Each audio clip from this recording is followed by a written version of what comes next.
الحمد لله نحمده ونستعينه ونستغفره ونؤمن به ونتوكل عليه ونعوذ بالله من شرور أنفسنا ومن سيئات أعمالنا من يهده الله فلا مضل له ومن يضلل فلا هادي له وأشهد أن لا إله إلا الله وأشهد أن محمدا عبده ورسوله أما بعد فإن خير الحديث كتاب الله وخير الهدي هدي محمد صلى الله عليه وسلم وشر الأمور محدثاتها وكل محدثة بدعة وكل بدعة ضلالة وكل ضلالة في النار. أعوذ بالله من الشيطان الرجيم. بسم الله الرحمن الرحيم. يا أيها الناس إنا خلقناكم من ذكر وأنثى وجعلناكم شعوبا وقبائل لتعارفوا إن أكرمكم عند الله أتقاكم. ہر قسم کی تعریف اور بڑائی اللہ رب العالمین کے لیے ہے، جو خالق کائنات ہے، مالک دو جہاں ہے، جو ہمیں پیدا کرنے والا ہے، روزی دینے والا ہے، زندگی دینے والا ہے، موت دینے والا ہے۔ اسی کے ہاتھ میں کائنات کی ساری چیزیں ہیں۔ کائنات کی تمام مخلوقات کو اکیلا پیدا کرنے والا، اکیلا روزی دینے والا اور پورے سنسار کو چلانے والا ہے۔ درود و سلام کا نزول اللہ کے تمام رسولوں پر، بالخصوص نبی اکرم صلی اللہ علیہ وسلم پر۔ ابھی میں نے قرآن کریم کی ایک آیت تلاوت کی ہے، اس میں اللہ رب العالمین ارشاد فرماتا ہے، یا ایھا الناس انا خلقناکم من ذکر و انثی، اے لوگو ہم نے تم سب کو ایک مرد اور ایک عورت سے پیدا کیا۔ وہ مرد اور عورت آدم علیہ السلام اور حوا علیہ السلام ہیں۔ اللہ رب العالمین نے اس پوری کائنات کو، دنیا کے تمام انسانوں کو صرف دو نفس سے، دو جان سے پیدا فرمایا ہے۔ آگے اللہ رب العالمین ارشاد فرماتا ہے، وَجَعَلْنَاكُمْ شُعُوبًا وَقَبَائِلَ لِتَعَارَفُوا، اور ہم نے خاندان اور قبیلے بنائے۔ شعوب، شعبن کہتے ہیں خاندان کو، برادری کو، اور قبائل کہتے ہیں قبیلے کو۔ یہ بھی ذات اور برادری کے معنی میں ہے، یعنی ہم نے خاندان اور قبیلے اس لیے بنائے ہیں تاکہ تم ایک دوسرے کو پہچان سکو۔ یہ ذات اور برادری، قوم اور ملت، یہ فوقیت کے لیے نہیں ہے کہ اس سے انسان اپنی برتری کا اظہار کرے، یا انسان اپنے آپ کو ایک دوسرے سے بڑا اور چھوٹا گردانے۔ اللہ نے ذات اور برادری اس لیے نہیں بنایا، بلکہ اس لیے بنایا ہے کہ انسان پہچانا جائے وہ فلاں قبیلے سے ہے، فلاں برادری سے ہے۔ تعارف کے طور پر، نسبت کے طور پر اللہ رب العالمین نے ہمیں یہ چیز عطا فرمائی ہے۔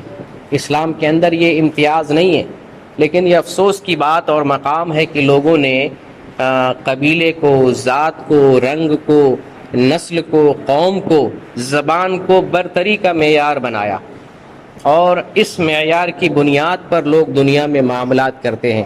شادی کا معاملہ ہو تو وہاں پر دین کو بعد میں دیکھا جاتا ہے، لیکن دنیاوی جو معیار ہے، رنگ ہے، ذات ہے، برادری ہے، دولت ہے، اس کو پہلے دیکھا جاتا ہے، حالانکہ یہ دیکھنے والی چیز ہی نہیں ہے۔ اسلام نے تو اس کو، ذات اور برادری کو، صرف نسبت کے لیے، تعارف کے لیے، انٹروڈکشن کے لیے اللہ تعالیٰ نے بنایا ہے، لیکن لوگوں نے اس کو امتیاز کے طور پر اپنایا، فوقیت کے طور پر اس کو اپنایا، جو کہ بہت ہی افسوسناک پہلو ہے۔ تو اللہ رب العالمین نے ذات، برادری اور قبیلے صرف اس لیے بنائے ہیں لتعارفوا، تاکہ تم ایک دوسرے میں پہچان کیے جا سکو۔ مثال کے طور پر ایک گاؤں میں اگر 10 محمد نام کا آدمی ہو تو اس کی جو ولدیت ہوگی، اس کا جو خاندان ہوگا، اس سے وہ پہچانا جائے گا۔ جیسے محمد بن عبداللہ، محمد بن عبد الرحمن، محمد بن ابو بکر، اس سے پہچان میں آ جائے گا کہ فلاں محمد ہم مراد لے رہے ہیں، فلاں قبیلے کا، فلاں برادری کا، فلاں کا باپ فلاں ہے۔ اس بنیاد پر، یعنی اس لیے اللہ رب العالمین نے ذات اور برادری کو بنایا ہے۔ پھر آگے اللہ رب العالمین ارشاد فرماتا ہے، ان اکرمکم عند اللہ اتقاکم، بے شک تم میں بہترین انسان وہ ہے، یا افضل انسان وہ ہے اللہ کے نزدیک جو سب سے زیادہ تقوی والا ہے، جو اللہ سے ڈرتا ہے، متقی ہے، پرہیزگار ہے، اللہ کا خوف کھاتا ہے، اللہ کی قربت اختیار کرنے والا ہے۔ اللہ کے نزدیک سب سے زیادہ بہترین اور مکرم انسان وہ ہے۔ یہ قرآن کی آیت ہے، اور اسی طرح سے محمد صلی اللہ علیہ وسلم نے جب حجۃ الوداع فرمایا تھا سن 10 ہجری کو، تو آپ نے علی الاعلان یہ اعلان کر دیا تھا، سنو اے لوگو، الا سنو لوگو، تم میں سے کسی بھی عربی کو کسی اجمی پر، الا ان لا فضل لعربی، على عجمین ولا لعجمی على عربی ولا لأحمر على اسود ولا لأسود على احمر الا بالتقوی. سنو، کسی عربی کو یعنی جو لوگ عرب میں رہتے ہیں ان کو عجمی پر کوئی فوقیت نہیں، اور جو لوگ عجمی ہیں ان کو عربیوں پر کوئی فوقیت اور فضیلت نہیں ہے. جو گورا ہے اس کو کالے پر، جو کالا ہے اس کو گورے پر کوئی فضیلت نہیں. ان اکرمکم عند اللہ اتقاکم، فضیلت کا معیار صرف تقوی ہے. اللہ کے نزدیک بہترین وہ ہے، بلند وہ ہے، مکرم اور معزز وہ ہے جو تقوی والا ہے، جو سب سے زیادہ اللہ سے ڈرتا ہے، سب سے زیادہ خوف کھاتا ہے، سب سے زیادہ اللہ کی قربت اور نزدیکی حاصل کرنے والا، طلب کرنے والا ہے. اللہ کے نزدیک سب سے بڑا مکرم وہ. یہی وجہ ہے کہ اللہ رب العالمین اپنے بندوں میں جو چھوٹا ہے، بڑا ہے، امیر ہے، غریب ہے، مسکین ہے، کسی بھی طرح کا بندہ ہے، معذور ہے، صحت مند ہے، اللہ ان میں کوئی فرق نہیں کرتا. اللہ کے نزدیک تمام بندے برابر ہیں، سارے بندے برابر ہیں. لیکن اللہ کے نزدیک مکرم بن جاتا ہے وہ آدمی جو تقوی والا ہوتا ہے، چاہے چھوٹا ہی کیوں نہ ہو، چھوٹی ذات سے ہو، کم پیسے والا ہو، کالے رنگ کا ہو، کسی بھی زبان کا ہو، لیکن اس کے پاس تقوی ہے، طہارت ہے، پرہیزگاری ہے، وہ اللہ کے نزدیک متقی اور پرہیزگار بن جاتا ہے. یہاں میں اس پہلو پر روشنی ڈالنا چاہتا ہوں کہ بعض فضیلتیں صرف امیروں کے حصے میں آتی ہیں، صرف اس لیے کہ اللہ تعالیٰ نے انہیں مال دیا ہے. تو جن کو اللہ تعالیٰ نے مال دیا ہے ایسے لوگ حج کر سکتے ہیں، ایسے لوگ عمرہ کر سکتے ہیں، ایسے لوگ جہاد کر سکتے ہیں، ایسے لوگ صدقہ و خیرات کر سکتے ہیں، زکوٰۃ دے سکتے ہیں. یہ فضیلت غریبوں کے حصے میں نہیں آتی ہے. اس معاملے میں ایسا نہیں ہے کہ اللہ رب العالمین فرق کرتا ہے غریبوں اور امیروں کے درمیان، ایسی بات نہیں ہے. بہت سے لوگ یہ سوچ سکتے ہیں کہ اللہ رب العالمین نے ہمیں مال نہیں دیا، ہم حج نہیں کر سکتے ہیں، عمرہ نہیں کر سکتے ہیں، ہم جہاد نہیں کر سکتے ہیں، صدقہ و خیرات نہیں کر سکتے ہیں، غریبوں کو زکوٰۃ نہیں دے سکتے ہیں. احساس کمتری میں مبتلا ہونے کی ضرورت نہیں ہے. اللہ تعالیٰ کے نزدیک جتنے بھی بندے ہیں سب برابر ہیں، سارے لوگ برابر. اللہ تعالیٰ نے سب کی رعایت بھی کی ہے. اللہ تعالیٰ نے کسی کو مال دیا ہے تو اللہ رب العالمین اس مال کو دے کر اللہ یہ آزمانا چاہتا ہے کہ اس مال کو صحیح سے حاصل کرتا ہے یا نہیں، مال کو صحیح سے خرچ کرتا ہے کہ نہیں. اللہ تعالیٰ نے کسی کو غریبی دی ہے، اللہ وہاں بھی امتحان لیتا ہے کہ غربت میں یہ کامیابی حاصل کرتا ہے کہ نہیں، صحیح سے بندگی کرتا ہے کہ نہیں، غربت میں اور فقر کی بنیاد پر کہیں وہ اسلام سے نکل تو نہیں جاتا، اللہ کو چھوڑ کر غیر اللہ کے راستے پر نہیں چلا جاتا، اللہ سے مانگنے کی بجائے کہیں غیروں سے تو نہیں مانگنا شروع کر دیتا. تو ہر جگہ امتحان ہے، اور اللہ تعالیٰ نے اپنے تمام بندوں کے درمیان رعایت رکھی ہے. ہر کسی کو موقع دیا ہے کہ وہ اللہ کے نزدیک مکرم بن سکے. اگر پیسہ نہیں بھی ہے پھر بھی اللہ تعالیٰ نے موقع دیا ہے، چانس دیا ہے، وہ اللہ کے نزدیک مکرم اور محترم بن سکتا ہے. اللہ نے ایسے ایسے اعمال بیان کیے ہیں، محمد صلی اللہ علیہ وسلم نے ایسے ایسے افعال اور ایسے ایسے اعمال اور ایسی سنتیں ہمیں بیان فرمائی ہیں کہ اگر انسان ان سنتوں پر عمل کرتا ہے تو گھر بیٹھے بھی حج اور عمرے کا ثواب لے سکتا ہے. مکہ اور مدینہ بھی جانے کی ضرورت نہیں ہے. غریب ہوتے ہوئے، پیسہ نہ ہوتے ہوئے بھی ہم اللہ رب العالمین کے دین پر عمل کرتے ہوئے، نبی کریم صلی اللہ علیہ وسلم کی بتائی ہوئی سنت پر عمل کرتے ہوئے ہم حج اور عمرے کا ثواب لے سکتے ہیں. اس لیے مایوس تو کبھی نہیں ہونا چاہیے. مومن کو کبھی مایوس نہیں ہونا چاہیے کہ اللہ نے ہمیں پیسہ نہیں دیا ہے. یہ تو بہترین زندگی ہوتی ہے. جنت میں جانے والے لوگ غریب قسم کے ہوں گے، مسکین قسم کے ہوں گے، کیونکہ ان کا حساب و کتاب بہت تھوڑا اور معمولی ہوگا، آسانی سے اپنے معاملات کو حل کر لیں گے اور جنت میں جا سکتے ہیں. لیکن وہ مومنین جن کو اللہ تعالیٰ نے دولت دی ہے، پیسہ دیا ہے، ان کا معاملہ بڑا سخت ہوگا. بڑے بڑے امتحانات ہوں گے، بڑی بڑی آزمائشیں ہوں گی اور بڑے سخت امتحانات ہوں گے. کیسے ایک ایک دانہ، ایک ایک پیسہ اور کیسے کیسے اس نے دولت حاصل کی ہے، پھر اس کے بعد اس پیسے کو کہاں کہاں لگایا ہے، ایک ایک چیز کا امتحان ہو سکتا ہے. تو اس لیے ایک مومن کو ہر حال میں اللہ کا شکر بجا لانا چاہیے، اور کسی بھی حال میں ایک مومن کو اللہ سے مایوس نہیں ہونا چاہیے، کیونکہ اللہ رب العالمین اپنے بندوں میں فرق نہیں کرتا کہ یہ بڑا اور چھوٹا ہے، یہ امیر اور غریب ہے، یہ جو ہے اونچے طبقے سے یا اونچی برادری سے یا یہ نچلی برادری سے ہے. اللہ اس بنیاد پر کوئی فرق نہیں کرتا ہے. اگر فرق کرتا ہے تو تقویٰ کی بنیاد پر، کہ کسی کے پاس تقویٰ ہے اللہ کے نزدیک مکرم ہے، اور کسی کے پاس تقویٰ نہیں اللہ کے نزدیک وہ مکرم نہیں ہے. تقویٰ کی بنیاد پر اللہ رب العالمین اپنے بندوں میں فرق کرتا ہے. اور یہ دین جو اللہ تعالیٰ نے دیا ہمیں بڑا آسان ہے، بڑا سنہرا ہے، اس کے اندر بڑی سچائی ہے، اس کے اندر بڑی راحت اور سکون ہے. اس کے اندر دین پر عمل کرنے میں، ثواب حاصل کرنے میں. ایک آدمی بیمار ہو جاتا ہے اور وہ صحت مندی کی حالت میں کوئی عمل کرتا ہے لیکن کسی وقت بیمار ہونے کی وجہ سے وہ عمل نہیں کر پاتا ہے، اللہ پورا ثواب دیتا ہے۔ مثال کے طور پر اگر کوئی شخص چاشت کی نماز پڑھتا تھا، صلاۃ الضحیٰ ہمیشہ پڑھا کرتا تھا جب تندرست رہتا تھا، لیکن بیمار ہو جاتا ہے، وہی صلاۃ الضحیٰ نہیں پڑھ پاتا ہے، اللہ پورا ثواب دیتا ہے۔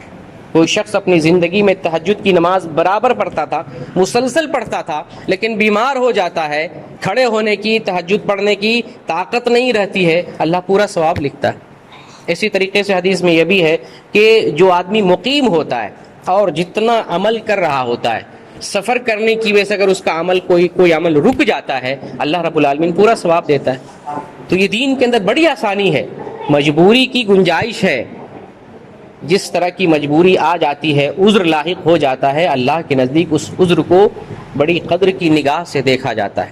تو آپ کے سامنے ہم مسکینوں کا حج بیان کریں گے، مسکین کا کیا حج ہے۔ جیسے حضرت عائشہ رضی اللہ تعالیٰ عنہ بیان کرتی ہے، اللہ کے رسول، جہاد کی بڑی فضیلت ہے، مرد کو دیکھتے ہی جہاد پہ جاتے ہیں، وہ شہید کہلاتے ہیں، وہ غازی کہلاتے ہیں، مجاہد فی سبیل اللہ کہلاتے ہیں، کیا ہم عورتوں پر کوئی جہاد نہیں ہے کیا؟ تو نبی کریم صلی اللہ علیہ وسلم بیان کرتے ہیں کہ تم عورتوں پر جہاد نہیں ہے، اللہ تعالیٰ نے معاف کر دیا ہے، لیکن تمہارا جہاد ہے، وہ ہے کیا؟ وہ حج کرنا ہے۔ اگر تم حج کر لیتی ہو، جہاد کے برابر تمہیں اجر ملے گا۔ تو الٹرنیٹ اللہ نے رکھا ہے، بدلہ متبادل رکھا ہے، اگر ایک کنڈیشن میں نہیں ہے تو دوسرے کنڈیشن میں وہی ثواب ملتا ہے۔ تو عورتوں کے لیے جہاد نہیں ہے، لیکن جہاد کا بدل، اس کا الٹرنیٹ حج رکھا ہے، اگر کوئی عورت حج کر لیتی ہے اس کو جہاد کے برابر ثواب بھی ملتا ہے۔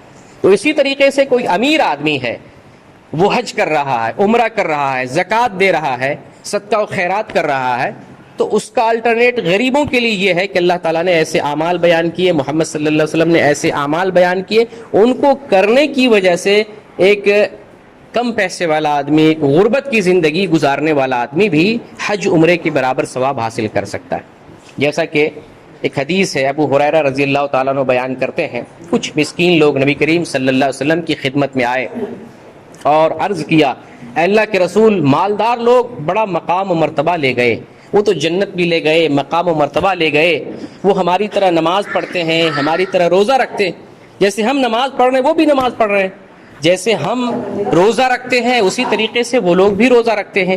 اللہ رب العالمین نے مالداروں کو مال عطا فرمایا ہے، تو مال کی وجہ سے وہ ہم سے فضیلت لے گئے، نماز تو پڑھ ہی رہے ہیں ہم ہی جیسا، روزہ رکھ رہے ہیں ہم جیسے، لیکن اللہ نے مال دیا ہے تو ہم سے آگے بڑھ گئے، وہ مال کی وجہ سے وہ فضیلت لے گئے، ہم مسکین مال نہ ہونے کی وجہ سے ان سے پیچھے ہو گئے۔ اللہ تعالیٰ نے ان کو مال دیا ہے تو اس مال سے حج کر رہے ہیں، اللہ تعالیٰ نے مال دیا ہے اس مال سے وہ عمرہ کر رہے ہیں، اللہ تعالیٰ نے مال دیا ہے تو اللہ کے راستے میں جہاد کر رہے ہیں، اللہ تعالیٰ نے مال دیا ہے تو اس مال سے صدقہ و خیرات اور زکوٰۃ دے رہے ہیں۔ یہ فضیلت ہم غریبوں اور مسکینوں کے حق میں نہیں ہے۔ تو نبی کریم صلی اللہ علیہ وسلم نے عرض کیا کہ مایوس ہونے کی ضرورت نہیں ہے، اللہ نے سب کی رعایت کی ہے، اللہ نے سب کو ایک اس دین میں قدر کی نگاہ سے دیکھا ہے، اور سب کے حساب سے اللہ تعالیٰ نے اس دین کو بیان فرمایا۔ اللہ کے نبی صلی اللہ علیہ وسلم بیان کرتے ہیں، میں تمہیں ایسی بات نہ بتاؤں جس بات پر تم عمل کرتے ہو تو جو گزر گئے بڑے عمل والے، بڑے پائے کے مومنین، ان کے درجے تک تم پہنچ سکتے ہو، اور پھر تمہارے بعد آنے والے تمہارے اس مقام کو پا نہیں سکتے، اور تم اپنے درمیان، لوگوں کے درمیان تم سب سے اچھے مومن مسلمان بن کر رہو گے۔ وہ عمل کیا ہے؟ سوائے ان لوگوں کے جو تم جیسا عمل کریں گے تو ان کو بھی ویسا ہی ثواب ملے گا۔ وہ عمل کیا ہے؟ ہر نماز کے بعد 33 مرتبہ سبحان اللہ، 33 مرتبہ الحمدللہ، 33 مرتبہ اللہ اکبر، یہ عمل کرو، کتنا ثواب ملے گا؟ حج کرنے سے بڑھ کر، عمرہ کرنے سے بڑھ کر، جہاد کرنے سے بڑھ کر، اور صدقہ و خیرات دینے سے بڑھ کر۔ جو مالدار لوگ اپنے مالوں سے یہ بڑے بڑے کام انجام دے رہے ہیں، ایک مسکین آدمی یہ تسبیح پڑھ کے بڑے بڑے اعمال کے مطابق وہ اجر پا سکتا ہے۔ اس لیے کسی کو مایوس ہونے کی ضرورت نہیں ہے۔ یہی وہ ذکر ہے جس ذکر کو محمد صلی اللہ علیہ وسلم نے فاطمہ رضی اللہ تعالیٰ عنہا کے لیے بیان کیا۔ جب وہ شکایت کرنے جاتی ہے، اللہ کے رسول کام کرتے کرتے تھک جاتی ہوں، مجھے ایک نوکرانی چاہیے، کام کرنے والی خادمہ چاہیے، تو آپ صلی اللہ علیہ وسلم نے فاطمہ رضی اللہ تعالیٰ عنہ سے بیان کیا کہ میں ایسی بات بتاتا ہوں جس پر تم عمل کرو تو یہ جو نوکرانی طلب کر رہی نا، اس نوکرانی سے بڑھ کے ہے، وہ کون سا؟ اللہ کا ذکر کرو 33 مرتبہ سبحان اللہ، 33 مرتبہ الحمدللہ، 34 مرتبہ اللہ اکبر، یہ ذکر کرو خادم اور نوکر سے بڑھ کر ہے، تو بڑا عظیم ذکر ہے۔ اس لیے جب ہم فرض نماز پڑھیں تو اس ذکر کو ہمیشہ کر کے جائیں، اس ذکر پر ضرور عمل کریں۔ تو اس دین میں اللہ رب العالمین نے جہاں مالداروں کے لیے فضیلت رکھی ہے، وہاں غریبوں کے لیے، مسکینوں کے لیے اور ناداروں کے لیے بھی رعایت رکھی ہے، وہ لوگ بھی اعمال انجام دے کر بڑے بڑے ثواب پا سکتے ہیں۔ اسی طریقے سے ایک حدیث ہے، نبی کریم صلی اللہ علیہ وسلم ارشاد فرماتے ہیں کہ جو آدمی فجر کی نماز جماعت سے پڑھتا ہے اور اسی جگہ پر بیٹھا رہتا ہے، ذکر کر رہا ہوتا ہے یہاں تک کہ سورج طلوع ہو جاتا ہے، بلند ہو جاتا ہے، جس کو شروق کہتے ہیں عربی میں، شروق، یا اردو میں ہم لوگ بولتے ہیں طلوع آفتاب۔ جب آفتاب طلوع ہو جاتا ہے، سورج نکل جاتا ہے، سورج نکلنے کے بعد تھوڑا سا بلند ہو جائے، لگ بھگ 10 سے 15 منٹ کا وقفہ ہوتا ہے، سورج بلند ہو جائے ایک نیزے کے برابر، سورج طلوع ہو اور طلوع ہو کر بلند ہو جائے ایک نیزے کے برابر، ایک نیزہ سمجھتے 1 میٹر سمجھ لیں، 1 میٹر کے برابر سورج بلند ہو جائے، اور یہ اتنی دوری طے کرنے میں سورج کو 10 سے 15 منٹ لگتا ہے۔ جب سورج تھوڑا سا بلند ہو جائے ایک نیزے کے برابر، 2 رکعت نماز پڑھ لیں، اس انسان کو مکمل حج اور عمرے کے برابر ثواب ملتا ہے۔ یہ ہے غریبوں کا حج اور عمرہ، اللہ نے سب کے لیے برابر حق رکھا ہے۔ جو انسان، محمد صلی اللہ علیہ وسلم فرماتے ہیں، جو آدمی فرض نماز کے لیے گھر سے نکلتا ہے، حج کے برابر ثواب ملتا ہے، اور جو نفل نماز کے لیے نکلتا ہے، بعض روایتوں میں آیا چاشت کی نماز۔ چاشت کی نماز کسے کہتے ہیں؟ سورج نکلنے کے بعد سے ظہر سے پہلے درمیان میں جو 2 رکعت نماز پڑھ لیتے ہیں، 2 سے لے کر 8 رکعت تک کتنا بھی پڑھ سکتے ہیں، کم از کم 2 رکعت ہے، تو وہ چاشت کی نماز کہلاتی ہے۔ اسی کو اوابین کی نماز بھی کہتے ہیں، اور شروع وقت پہ پڑھتے ہیں تو اس کو اشراق کی نماز کہتے ہیں۔ جب سورج طلوع ہو جائے فوراً اسی وقت 2 رکعت نماز پڑھتے ہیں، اس کو اشراق کی نماز کہتے ہیں۔ اس کا ثواب حج اور عمرے کے برابر ہے۔ تو نماز پڑھنے کے لیے انسان گھر سے نکلتا ہے اور حج کے برابر ثواب ملتا ہے، عمرے کے برابر ثواب ملتا ہے۔ تو جو چاشت کی نماز کے لیے یا نفل نماز کے لیے گھر سے نکلتا ہے، عمرے کے برابر ثواب ملتا ہے۔ اسی طریقے سے ایک دوسری حدیث میں آتا ہے، ایک صحابی محمد صلی اللہ علیہ وسلم سے عرض کرتے ہیں، اللہ کے رسول، میں جہاد کرنے کی خواہش رکھتا ہوں، مجھے جہاد کا شوق ہے، مگر اس کی طاقت نہیں ہے، کیا اسلام میں کوئی گنجائش ہے، ہمارے لیے کوئی راستہ ہے کہ جہاد نہ کر سکوں تو کوئی دوسرا کام کر کے جہاد جیسا ثواب پا سکوں؟ تو جیسے کہ میں نے بتایا، اسلام نے ہر کسی کی رعایت کی ہے، کوئی معذور ہے، کوئی نابینا ہے، کوئی غریب ہے، یا کوئی پیسے والا ہے، ہر درجات کے انسان کے لیے اسلام نے رعایت رکھی ہے۔ نبی کریم صلی اللہ علیہ وسلم اس آدمی سے پوچھتے ہیں، کیا تمہارے والدین میں سے کوئی زندہ ہے؟ تو اس آدمی نے کہا کہ ہاں میری والدہ زندہ ہے۔ تو آپ صلی اللہ علیہ وسلم نے فرمایا کہ جاؤ تم اپنی والدہ کی، اپنی امی کی خدمت کرو، یہ خدمت کرنا تمہارے لیے حج کے برابر، عمرے کے برابر اور جہاد کے برابر ثواب ہے۔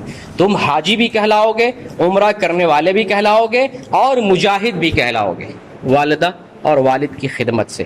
تو یہ بڑا مقام اور مرتبہ ایک حدیث میں آیا ہے۔ ایک دوسری حدیث ہے، جو آدمی مسجد کی طرف نکلتا ہے علم سیکھنے کے لیے یا علم سکھانے کے لیے، تو اللہ تعالیٰ اس کو مکمل حج کے برابر ثواب دیتا ہے۔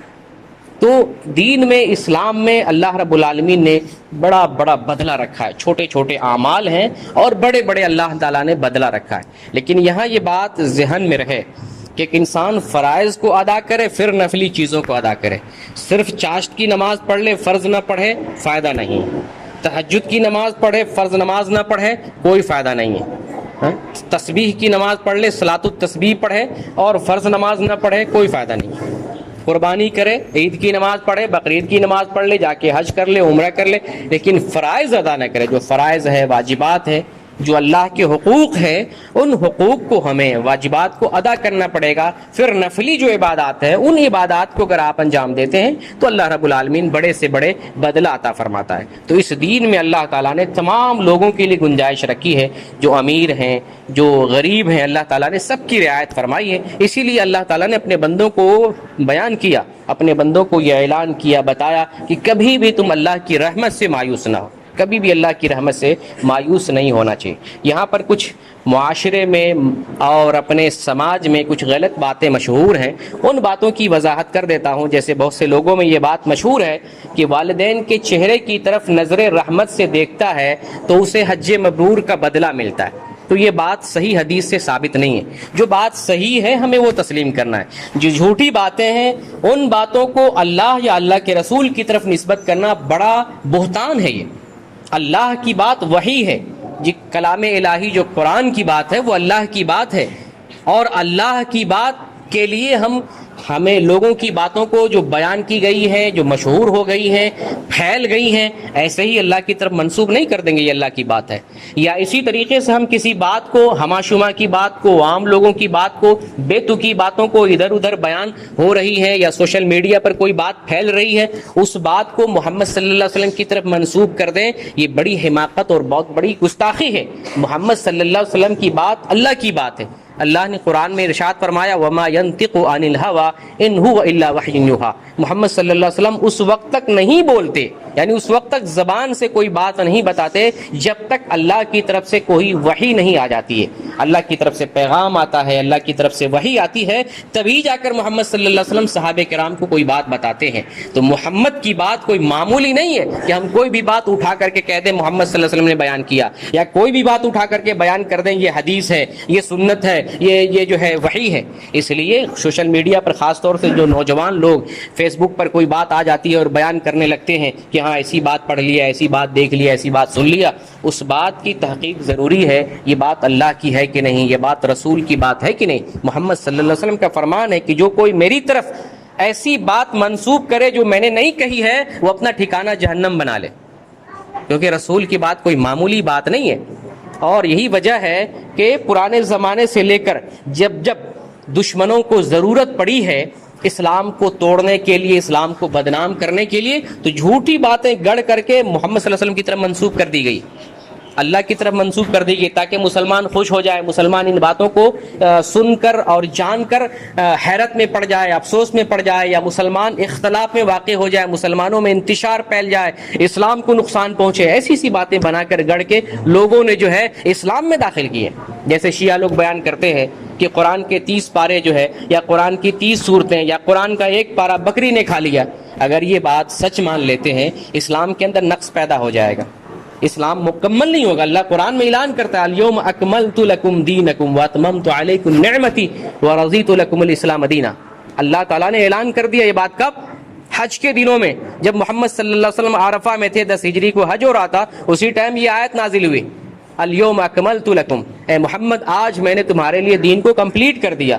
اگر یہ بات جو شیعہ لوگ کہتے ہیں یا دشمن اسلام کہتے ہیں یہ صحیح مان لیتے ہیں کہ بکری نے ایک پارہ کھا لیا، تو یہ ماننا پڑے گا کہ قرآن میں 30 پارے ہیں، ایک پارہ کم ہو گیا، 31 پارہ ہونا چاہیے تھا، اسلام ناقص ہو جائے گا. تو جو لوگ مسلمان ہیں وہ اسلام سے پھر جائیں گے. یہ اسلام تو انکمپلیٹ ہے، اسلام تو مکمل ہے ہی نہیں، اس لیے اس کو ماننے میں کوئی فائدہ نہیں. اسلام پتہ نہیں اسلام کی کون سی بات رہ گئی، اس لیے شیعہ لوگ مزید قرآن میں اضافہ کرتے ہیں. تو اس طریقے سے جھوٹی باتیں لوگ بنا کر اسلام کے اندر جو ہے منسوب کر دیتے ہیں. بہت سے لوگ اپنا دھندا کرنے کے لیے اسلام کی طرف اپنی بات منسوب کرتے ہیں. ایک آدمی بیگن بیچ رہا ہے، جب بیچ رہا تھا اس کا بیگن نہیں بک رہا تھا، تو اس نے اپنی طرف سے جھوٹی بات منسوب کر کے نبی کریم صلی اللہ علیہ وسلم کی طرف نسبت کر دی کہ فلاں صحابی نے نبی کریم صلی اللہ علیہ وسلم سے یہ بات سنی، نبی صلی اللہ علیہ وسلم نے یہ بیان فرمایا من اکل باذنجان دخل الجنہ، جو بیگن کھائے گا وہ جنت میں داخل ہوگا. آپ جو بیگن والی حدیث سنے گا تو ظاہر سی بات آدمی پھٹافٹ بیگن خریدنا شروع کرے گا، اس کا بیگن بکنے لگا، شروع ہو گیا. تو یہ جھوٹی بات بولا تھا، یہ حدیث نہیں ہے. تو اس طریقے سے بہت سے لوگوں نے اپنا کام نکالنے کے لیے جھوٹی حدیثیں بیان کر کے محمد صلی اللہ علیہ وسلم کی طرف منسوب کر دیا. اس طرح سے دشمنان اسلام نے بھی بہت ساری جھوٹی باتیں بنا کر کے اسلام کی طرف منسوب کر دیا. ان کا مقصد اسلام میں تفرقہ پھیلانا، مسلمانوں کو شبہے میں ڈالنا، مسلمانوں کے اندر تفرقہ بازی کرنا. تو اس لیے اگر ہمارے پاس کوئی ایسی جھوٹی بات آتی ہے جس کا ثبوت نہیں ہے، جس کی سند نہیں ہے، جو حدیث کی معتبر کتابوں میں جو بڑی بڑی کتابیں ہیں، بخاری ہے، مسلم ہے، ابو داؤد ہے، نسائی ہے، ترمذی ہے، ابن ماجہ ہے، موطا ہے، یہ جو حدیث کی امہات الکتب ہیں، بڑی بڑی کتابیں ہیں، ان کتابوں میں اگر یہ حدیث نہیں پائی جاتی ہیں یا ان میں ہے لیکن یہ حدیث ضعیف ہے یا موضوع ہے یا گڑی ہوئی حدیث ہے، پھر ہمیں اس کو بھی نہیں ماننا ہے. تو میں بیان کر رہا تھا کہ حج اور عمرہ جو میں بتایا ہوں ابھی آپ سے کہ غریبوں کا حج اور عمرہ کیا ہے. ہم چھوٹے چھوٹے اعمال کر کے غریب آدمی جس کو اللہ تعالیٰ نے مکہ مکرمہ تک پہنچنے کی طاقت نہیں دی ہے، جسمانی طاقت ہو یا مالی استطاعت ہو، اللہ تعالیٰ نے ایسی استطاعت نہیں دی ہے، گھر بیٹھے اشراق کی نماز پڑھ لیتے ہیں تو آپ کو حج عمرے کے برابر ثواب ملتا ہے۔ فرض نماز مسجد میں آ کے ادا کرتے ہیں، سنت نماز مسجد میں آ کر ادا کرتے ہیں، چاشت کی نماز پڑھتے ہیں، اللہ رب العالمین حج اور عمرے کے برابر ثواب دیتا ہے۔ فرض نماز کے بعد جو ہے تسبیح فاطمی 33 مرتبہ سبحان اللہ، 33 مرتبہ الحمدللہ، 34 مرتبہ یا 33 مرتبہ اللہ اکبر پڑھتے ہیں تو اس سے جو ہے حج کے برابر، عمرہ کے برابر، جہاد کے برابر اور پھر صدقات و خیرات کے برابر ثواب ملتا ہے۔ والدین کی خدمت کرنا بھی حج عمرے کے برابر ثواب ملتا ہے۔ تو یہ چھوٹے چھوٹے اعمال ہیں۔ تو انہی پس منظر میں یہ بھی بیان کر رہا ہوں کہ کچھ جھوٹی باتیں بھی ہمارے معاشرے میں پھیلی ہوئی ہیں، جیسے کہ یہ بات ہے کہ اگر والدین کے چہرے کی طرف نظر رحمت سے کوئی دیکھتا ہے تو حج مبرور کا ثواب ملتا ہے۔ یہ جھوٹی بات ہے، ایسی کوئی صحیح حدیث نہیں۔ اسی طریقے سے ایک حدیث لوگوں میں مشہور ہے کہ جو آدمی مسجد کی صفائی کرتا ہے تو 400 حج کے برابر ثواب ملتا ہے۔ ایسی کوئی صحیح حدیث نہیں ہے۔ جو جھوٹی بات ہے ہمیں اسے نہیں بیان کرنا ہے، بلکہ جو لوگ جھوٹی باتیں بیان کرتے ہیں ان کو ہمیں متنبہ کرنا ہے کہ بھائی یہ جو بات بیان کر رہے ہو کوئی معمولی چیز نہیں ہے، یہ محمد صلی اللہ علیہ وسلم کی طرف نسبت کرنا، اور اگر جھوٹی بات ہے اور نسبت کرو گے تو جہنم میں جاؤ گے۔ لوگ کہتے ہیں کیا فرق پڑے گا بھائی، ہو سکتا ہے حدیث ہو سکتا ہے، تو دین ہو سکتا ہے پر نہیں ہے، دین میں ثبوت ہے، قرآن اور حدیث یہ ثبوت ہے۔ اگر ثبوت نہیں ہے تو ہم بولیں گے ہی نہیں، کیونکہ نسبت کرنا اس بات کی آپ گواہی دے رہے ہیں کہ یہ اللہ کی طرف سے یہ بات نازل ہوئی ہے، منزل من اللہ ہے۔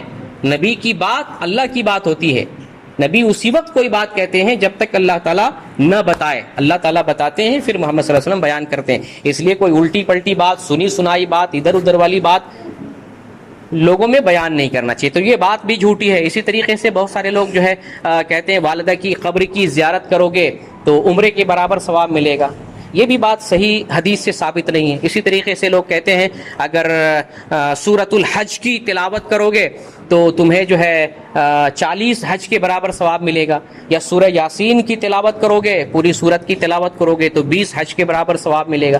یہ جھوٹی باتیں ہیں، اس کا کوئی ثبوت نہیں۔ اس طرح سے ایک لمبی فہرست ہے جن کو یہاں بیان نہیں کیا جا سکتا ہے۔ کہنے کا مقصد یہ ہے کہ جو بات آپ کو ٹھوس لگے، دلیل کے ساتھ، دلیل موجود ہو، معلوم ہو، یقین کے ساتھ، تبھی جا کر اس بات کو آئندہ کہیں دوسرے کے پاس بیان کریں۔ جس بات کا آپ کے پاس ثبوت نہ ہو، جس بات پر یقین نہ ہو کہ یہ بات قرآن میں ہے یا نہیں، حدیث میں ہے یا نہیں، اللہ کی بات ہے یا نہیں، رسول کی بات ہے یا نہیں، اس بات کا اگر یقین نہ ہو، ثبوت نہ ہو تو اس کو کہیں بیان نہ کریں۔ یہ سوشل میڈیا کی بات ہوتی ہے، آپ فیس بک پہ بھیج دیتے، پھر وہ بات بھیجی جاتی ہے، کہاں کہاں چلی جاتی ہے، لوگ اس کو سچ سمجھ لیتے ہیں اور پھر اس پر یقین کرتے، اس پر عمل کرنے لگتے ہیں۔ جو پہلا بندہ شیئر کرتا ہے، کسی کو بھیجتا ہے، اس کے کھاتے میں گناہ آئے گا، پھر جتنے لوگ اس کو شیئر کر رہے ہیں سب لوگوں کا گناہ اس کے سر بھی آئے گا۔